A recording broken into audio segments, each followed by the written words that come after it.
Hey,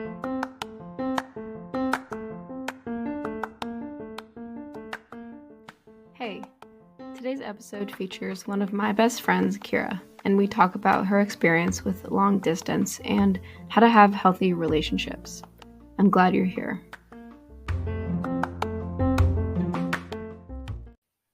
So now I'll transition to introduce this week's guest, one of my best friends, Kira. Hey guys. Right now I'm visiting her while she's living at her volleyball teammate's house doing online school. And today we're going to talk about her experience in a long distance relationship during a pandemic on top of college. So, how long have you been in a relationship and what part of that time has been long distance? So we've been together for over a year now.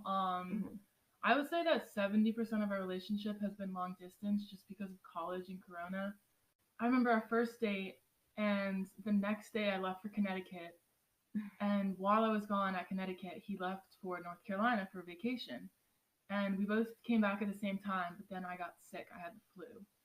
Yeah. And then we had about 2 weeks together, but I was also sick for some of that, and I didn't want to get him sick, so we couldn't see each other for like a couple days. And then this is all pre-corona. Yeah, pre-corona. This was over the like summer. Starting dating. Yeah. It should have been like easy. Just your luck, right? Like I know. Oh my god, it gets worse. So then he left for California, and that was like a big goodbye because we weren't going to see each other for 2 more months because I left for Myrtle Beach, he left for Russia, and we literally were missing each other by a day. I kid you not. It was actually comical how like the world was timing the universe is like against I don't know but what also it was for it at the same time. It was crazy. My god, because like literally 70% of Yeah. your relationship has been long distance. Yeah. That is insane. Yeah. If that's not a test, I don't know. No. I know, the world was preparing us. It was like, you better be ready for college. And I feel like that's why we were so successful, because like the time difference in Russia, the like long distance between North Carolina and Maryland, like just being able to communicate over the phone, like having a practice for that. It like already equipped you exactly. for the pandemic. Exactly. Yeah. And then obviously I play volleyball, and we had preseason, so I couldn't see him for 2 months because he doesn't have a car. I couldn't go up there because I had games and practices. So we didn't see each other for a big time. Yeah. And then we had Thanksgiving and winter break together, which was amazing. The most amount of time we spent together. And then how long was that? Winter break was, I believe, a month. His was a month and like 2 weeks. So that was like the most amount of time, like in one stretch that you spent together. Yeah, it was like 3 weeks. Right. But still, I will take it. Yeah. And then obviously we went back to school. Did long distance again. We figured out like a method where he would rent a zip car and then come and see me, but it became very expensive. Because so Kira goes to St. Mary's College. And Nick goes to Towson. Right. And so St. Mary's is kind of in the middle. It's like an island, basically. So yeah, it's hard to get in and out of there. For sure. And we looked at bus schedules. We looked at everything you could think of, and nothing comes in and out of St. Mary's. And then obviously COVID hit. And everyone was sent home. And initially I was selfishly excited to be home because Nick and I live less than a mile apart. So I was like, finally we get to be close to each other. And then my parents told me that I wasn't allowed to come within 6 feet of him. And remember, I thought that was an overreaction. Yeah. Boy, were we wrong. Yeah. And we listened to it for 3 months. Right. For 3 whole months. And then we kind of gave up. But we did do it if mom's listening. So... Yeah, so, Laura, if you're listening. I did do it. Yeah, so then school started this year. Yes. So, and you made the decision to do online school. Yes. Mostly, and then, or no, all online school, and then live with one of your teammates. Yeah. And so you guys still get to see each other. You said about like 3 times a month. Yes. Okay. Yeah, and that's a great deal. Yeah. And so like on top of the pandemic, like I think you guys are lucky. For sure. Yeah. Definitely. And he also, so I'm an hour away from him, and he just bought his first car. So it's super easy for him to come up and visit me. He usually stays like 1 or 2 nights, and then he'll head home. Or like, even especially with online college, like he can stay until Monday or I can stay until Monday. So it makes things easier. Yeah. So man, this is just such a weird time, like with all online school. And so you guys being apart like this, like there have to be some kind of conflicts. It's not like a normal relationship. You don't have the luxury of like seeing each other all the time. For sure. So like, what do you find you two have to work most on when you're apart?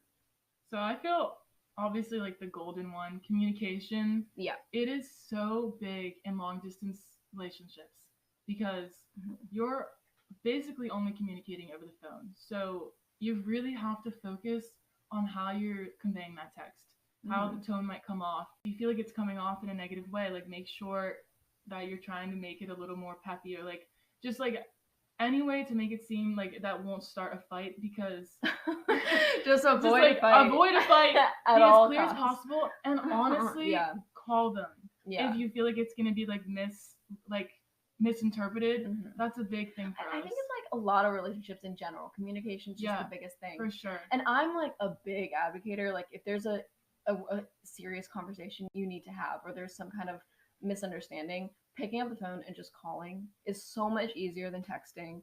So much easier than, I mean, also FaceTiming. Just like having a phone call is just easier to just talk to someone and just communicate. And also, I think just changing up the forms of communication. Yeah. We write letters to each other, as cheesy as it sounds. You do? Yeah, we do. I didn't know that. That's so funny.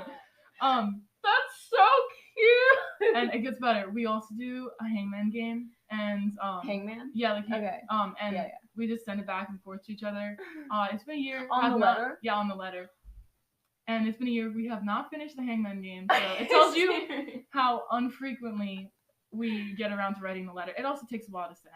Like St. Mary's mail is notoriously slow. Oh my god, so that's just like, it's so like personable, and it means so much more. And because, so we actually, in my sociology class, we were talking about this, and no, in my leadership class, we were talking about this, about what makes a good leader, or like how you can show someone that you actually care.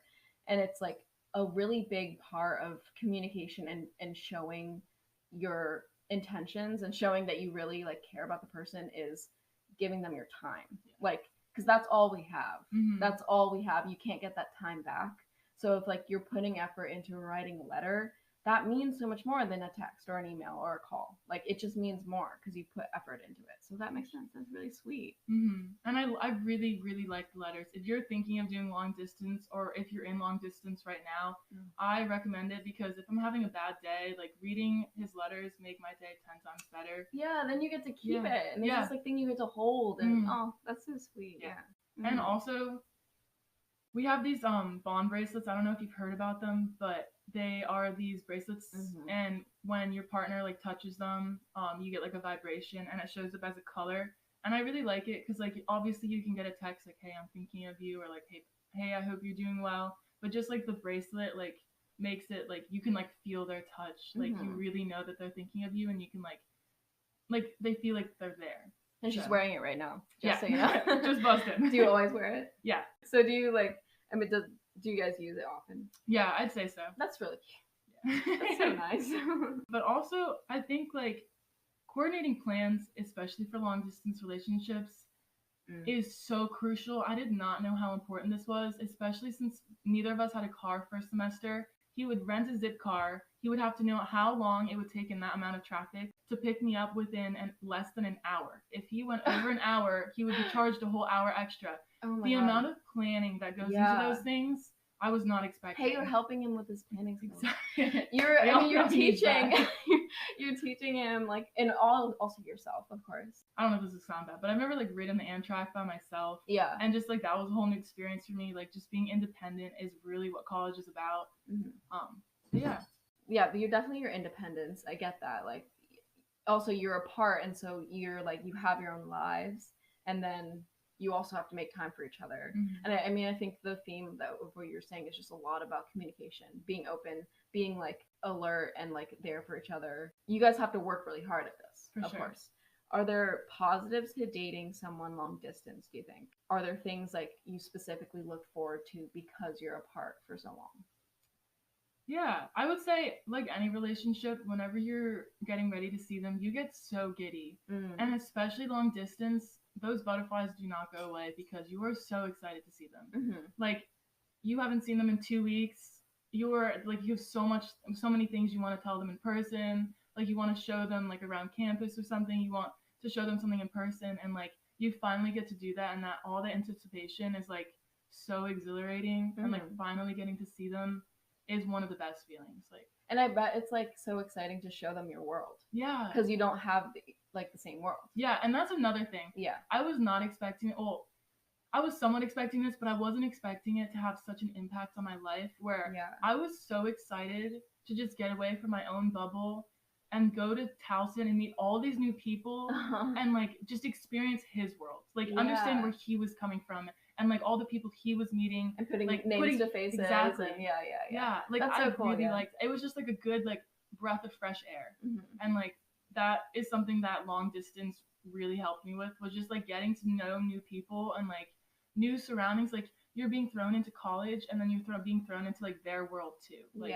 it's a whole bunch of new things, but it's so much fun. And it seems like it's a lot to balance. Yeah, for sure. Yeah. Mm-hmm. And I think another thing also is you really know how to trust someone. Long distance is all about trusting them. Like, oh yeah, that really just strengthens your relationship, because like the key foundations of a relationship are like good communication or like trust, the like cliche ones. But honestly, they're cliche because they're just for a reason. Real, yeah. But I just think that long distance really puts such an emphasis on those, that if you don't have a good foundation, it will not work. But if you do, they will get 10 times stronger and your relationship will really thrive. Yeah. And like long distance can either make or break you. And I think our relationship has become stronger because of long distance. That just made me think of like all these stories I've heard my friends come to me with their issues about like their relationships. And I mean, I'm not an expert on relationship. I have had like 2 boyfriends, like maybe. And but I do know that trust is a big thing, and like that's just a universal rule. And when there isn't trust, there just issues are just bound to happen, and you can't really come back from that if trust is gone. For sure. So yeah, I totally get how you just got to work on that, but it also takes a confidence in yourself. Don't you think? For sure. Yeah. You got to be confident enough in yourself that like, I know that these are the reasons he loves me. You got to make sure that you love yourself and like that you know why he loves you. Like if you don't know those things, if he doesn't express to you those things, like you will feel super insecure. And it just, you gotta really communicate those things to make trust work. Like let them know where you are. If they're at a party, let them know like I'm having fun, like just with my friends, like this is what's happening. Just like casual, doesn't need to be a whole investigation, just like letting them know so that their worries are eased. Yeah, just being open and just like communicating. Not hiding anything. Yeah, so do you find, like kind of going off of what you said, do you find that you need more of some things from the other person while you're apart? Like reassurance, organization, like words of affirmation? I would definitely say I'm a big person into words of affirmation and reassurance. Okay. Yeah. Especially with long distance, like him just telling me that I will be the person he goes to when he needs help, or like I will be the person, like he will always love me, is like just so reassuring to hear that like whoever else he's around, like he's not interested in. And I full-heartedly believe and know that, and just like continuously hearing that like reestablishes my trust in him. Yeah. So I definitely believe in that. And then just showing like your partner that you're still willing to make time for them, because I think there's like a stigma around, like obviously there's the honeymoon period, which I believe is just a social Sorry.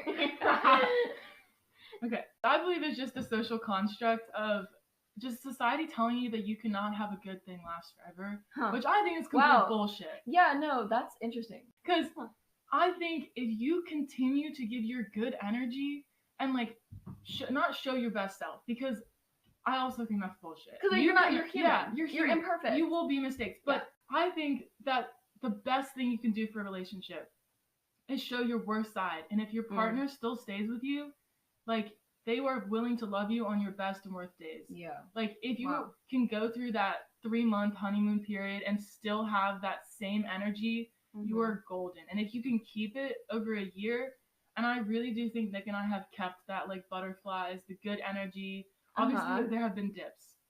But like I just think just keeping that energy and just like not giving into that like stigma of, oh, we're just supposed to decline. Like that's gonna happen. Yeah. And I think that's a really like important part, because we are imperfect. Yeah. And we are bound to mess up and have ugly sides of us, and that's just what's going to happen. And like I think going about relationships, especially long distance, like avoiding any kind of conflict is not how you grow. It's not how you develop trust in each other. Yeah. And I think that goes along with any other relationship too. In my experience, when I've gotten in conflict with one of my friends, it tells me so much about our relationship and the other person if we're able to work through it. If we're able to like be vulnerable and just like acknowledge we both messed up or say sorry and then go forward, and you are stronger because of that. Yeah. So I mean, that takes really a lot of strength also. Do you think just any couple can make it work? Do you think like people can just make it work? I feel bad saying this, but I really don't think so. Okay. Because you full-heartedly have to only have eyes for that person. Yeah. And you have to trust that person. It goes both ways. Like, you have to be trustworthy.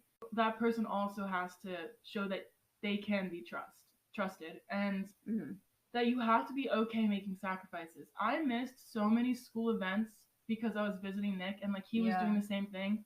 I lost so many hours of sleep staying up trying to manage like schoolwork. Like I will wake up, I will stay up like until like 2:00 on a Friday, not going out or doing anything, literally just to finish homework. 2 a.m. Yeah, 2 a.m. on a Friday just to finish homework.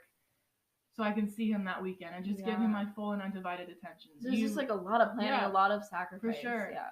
And I think we've been good about that since the beginning. Like, I remember when he went to California and the time difference was a little off and he was in the middle of nowhere. Like, he was in the woods.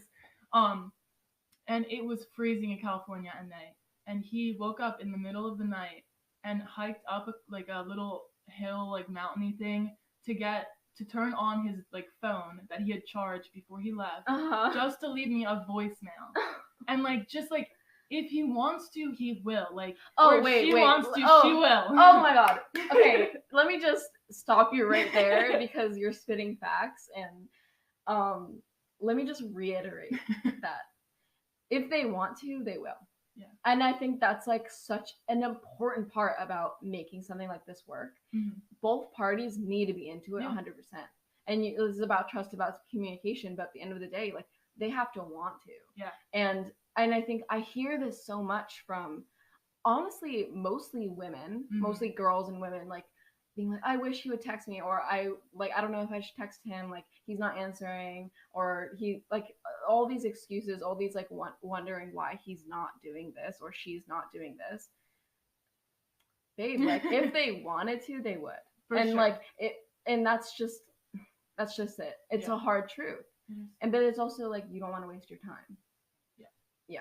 You both should show each other. I think I don't like the stigma of like you gotta be hard to get. I think a little bit it's a little true because people want what they can't have. But at the same time, if that person's not showing interest in you, just walk away. And if they really want you, they will fight for you. But don't fight for them back if they're not showing you. Because obviously you see that like it's worth it if you really dive into it and you're like trusting the other person and it's worth it and it's paying off. But I agree. I don't think anyone could do it. And I've heard so many stories like they did long distance and they cheated, or they did long distance and they just like fizzled out. And that's not anyone's fault. Like, I mean, the cheating, that's their fault. But I mean, it's not just like, it just can work or it doesn't, but both people have to be into it 100%.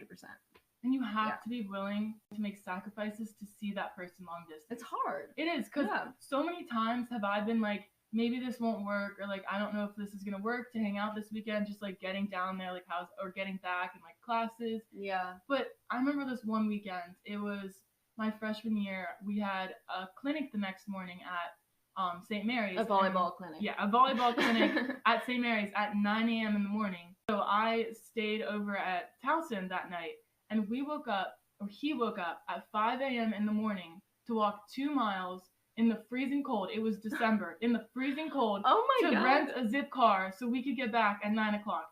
Ladies, if he says that if he says it's not possible, it is possible. If he is like willing enough to do it, okay? Oh my God. No more excuses. No, these are all like new stories to me. Like I have so much more respect for Nick, and I liked him before too. Like, wow. Yeah. No, that's just great. I'm so happy for you that you found someone like this. And I think I've watched you grow through it also. And I've watched you like mature through this too. And it is so much about like sacrifice, but it seems like it really does pay off. Yeah, I don't want it to make it seem like you have to sacrifice yourself for that person. Like, you are getting as much as you're getting. Like, it should be like a 50-50. Like, you're meeting each other each way. And sometimes it won't be 50-50. Sometimes it'll be 40-60. But as long as it makes up, the deficit is made up, like, you end up evening each other out, and you both feel like you're contributing the same amount in the long term, like, you will be okay. And again, like, we're human. Yeah. Like, things, sometimes you have an obligation and you just can't see each other for the weekend you planned. Like, things happen. Yeah, life happens. Is there any, like, last minute, like, advice? Any, like, advice you would give people thinking about long distance or are in it and struggling? I would say if you're thinking about doing long distance, you got to get in the mindset of not this might work or I'm going to be okay if this doesn't work. You got to be, I'm going all in. If this doesn't work, I'm going to crash and burn. Like, if this is how it's going to be. You got to give it your full effort because there will be no regrets towards the end. Like, I want you coming out with, like, I did everything I could. So yeah, we're talking to you. We want you coming out saying you tried your best. So yeah, I think just going in, you gotta give it your all, and when you're in it, you gotta continue giving your all, and that's honestly really hard. I'm not gonna lie, but you gotta find that, like, internal, like, I'm doing this for the long haul. Like, you gotta keep going.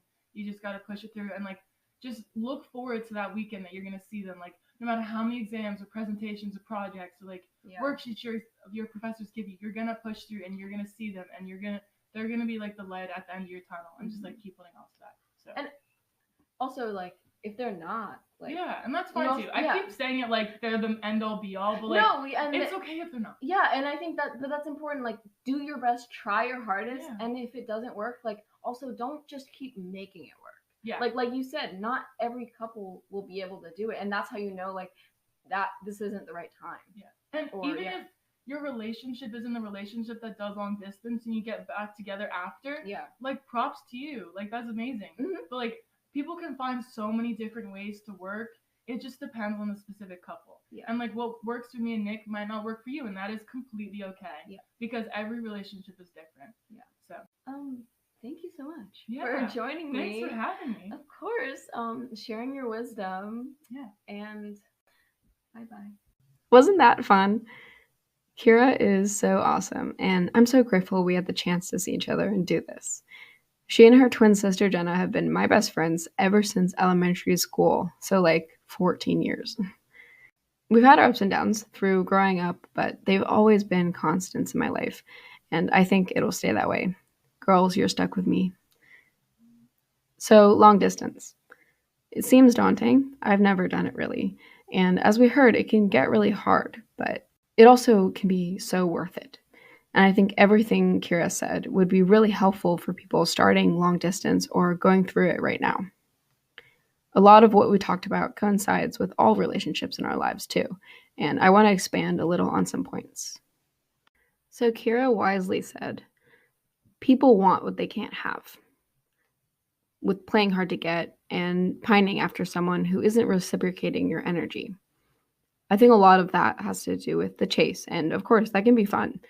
But also underneath that, it's about wanting something that won't be real, so that in reality, it can never truly hurt you. I get that. Opening yourself up to love and being vulnerable is terrifying, because that's what opens us up to getting hurt. I think, though, everything else that comes with being in love is worth the risk of getting hurt. And I've worked a lot on being content on my own, and not looking to anyone else to rely on, really. I think this has a lot to do with why I'm not scared of the possibility of getting hurt, because I'm great on my own, and if the stars align and I meet someone that adds to my life, then that is amazing. But then again, I'm absolutely okay alone. That doesn't mean a breakup doesn't sting, because oh yeah, it does. But I'm grateful I have myself always. Trust has so much to do with this too. The ability to be confident in yourself. I always trust people until they give me a reason not to. Obviously not blindly, but I give others a chance to show me I'm right to trust them or not.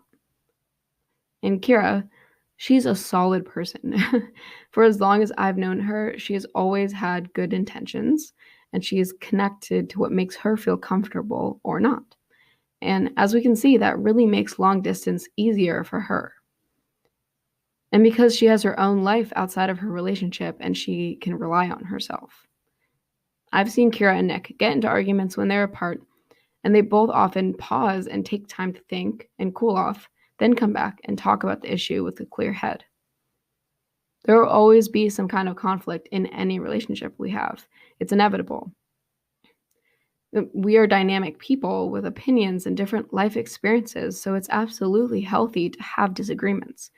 But it is all about how we resolve them. Relationships aren't always easy, but they shouldn't be a battle.